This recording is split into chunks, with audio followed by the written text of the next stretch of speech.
Bienvenue dans cette nouvelle édition du QG News. Voici les titres de l'actualité.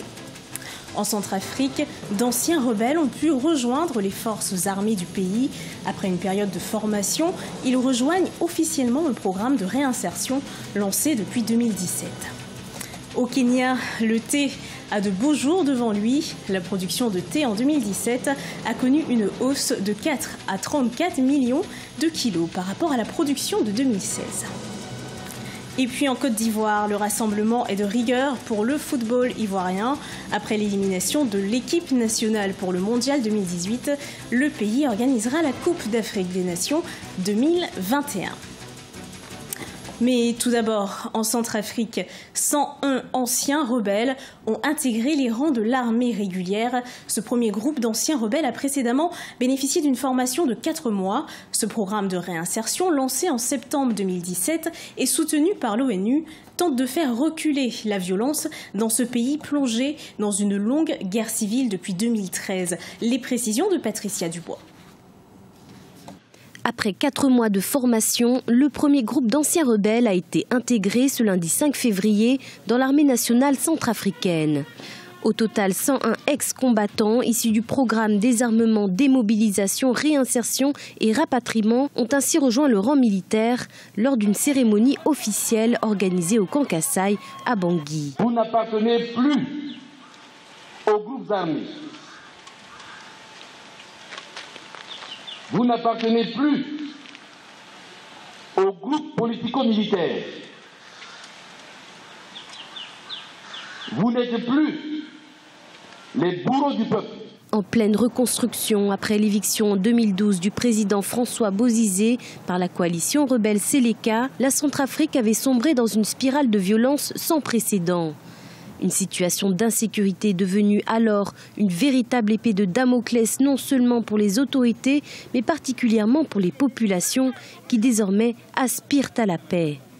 Ce 5 février 2018, une journée historique selon le général Herminio Mayo, car elle marque un tournant décisif dans le processus de réconciliation nationale. Vous avez rempli tous les objectifs de la formation et vous pouvez aujourd'hui être légitimement fiers de ce que vous êtes devenus.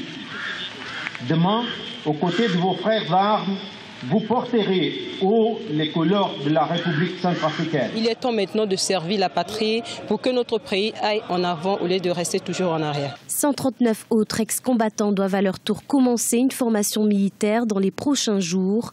À terme, le programme DDR vise le désarmement, la démobilisation et la réintégration de 7000 ex-combattants éligibles. Et pour ceux qui ne sont pas intégrés aux forces de défense et de sécurité, ils seront orientés à la vie civile vers des activités génératrices de revenus. Ce vendredi 9 février, jour de grande prière en Libye, un double attentat à la bombe a fait 2 morts et 55 blessés dans une mosquée de Benghazi dans l'est du pays. L'attentat a visé une petite mosquée du quartier de Medjouri. Les 2 bombes avaient été placées dans des sacs à la portée de l'édifice religieux. Rappelons qu'à la fin du mois de janvier, un double attentat à la voiture piégée avait fait 35 morts et une soixantaine de blessés près d'une mosquée du quartier d'Al-Salmani. Au Libéria, la dernière mission de maintien de la paix des Nations Unies se retire du pays après 14 ans. Cette mission avait été envoyée en 2003 pour contribuer au rétablissement de l'ordre après 2 guerres civiles. La MINUL terminera officiellement sa tâche au sein du pays le 30 mars 2018. Patricia Dubois. Après avoir été assistée pendant près de 15 ans par la MINUL, la force de maintien de la paix des Nations Unies, l'armée libérienne va désormais devoir se montrer capable de garantir la stabilité et la paix sur l'ensemble du territoire. Un défi qu'elle semble prête à relever. Je tiens à exprimer ma gratitude envers la mission de l'Organisation des Nations Unies au Libéria pour son soutien de longue date pour la paix et la stabilité. Libérez-vous pour aider à maintenir la paix. Le peuple libérien vous sera toujours reconnaissant pour votre courage et votre service à notre grande nation.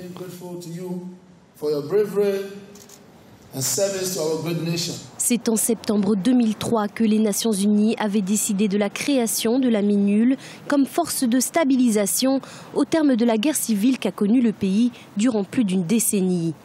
15 000 troupes avaient alors été envoyées pour rétablir l'ordre. En juin 2016, la mission de maintien de la paix avait retiré une partie de ses effectifs après une décision du Conseil de sécurité de l'Organisation des Nations Unies. 689 militaires et policiers de l'ONU étaient cependant restés sur le terrain.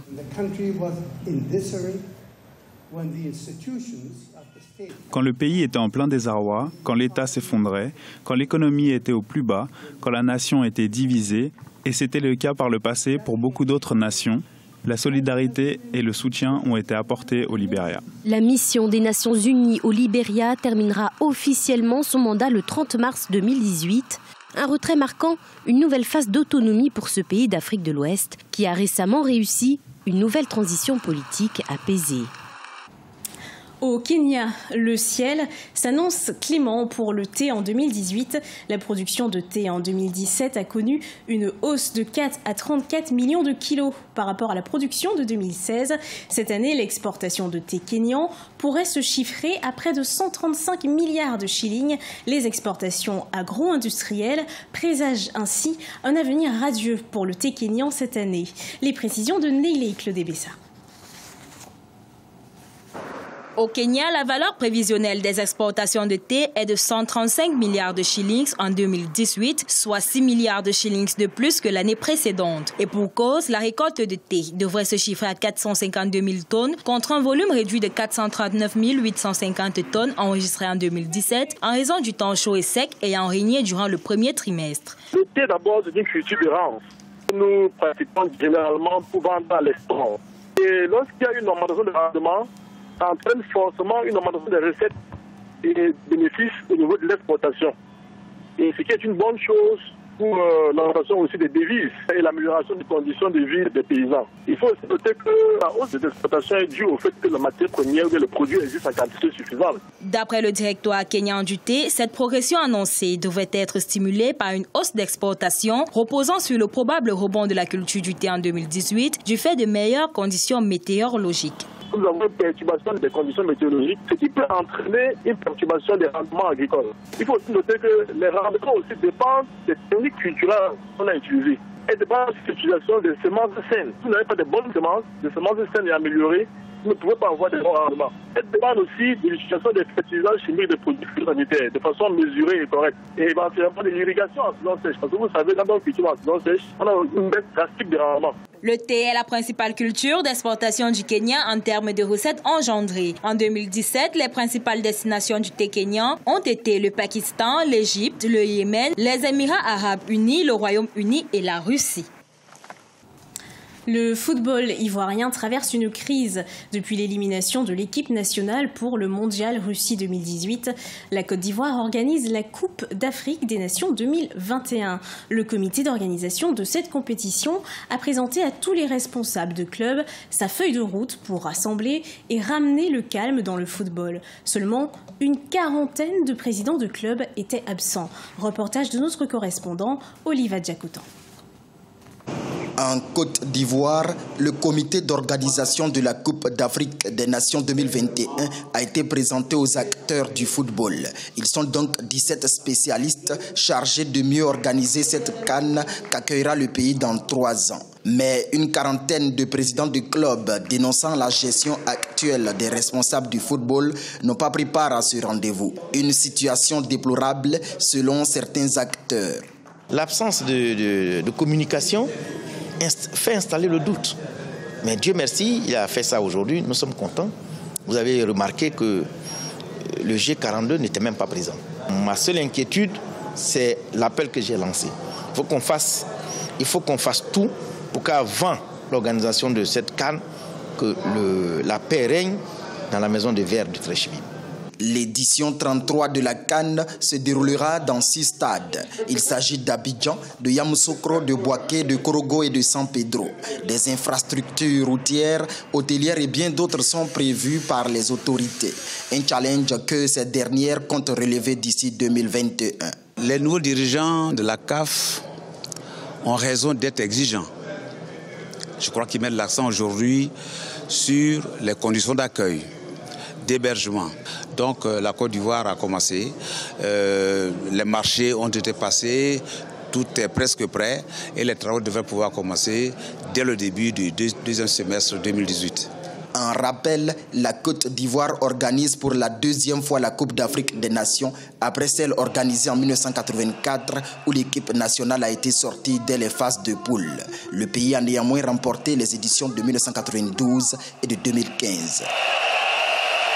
C'était le journal de la rédaction. Merci de votre fidélité. Retrouvez dans un instant une nouvelle édition de l'actualité sur Africa Radio.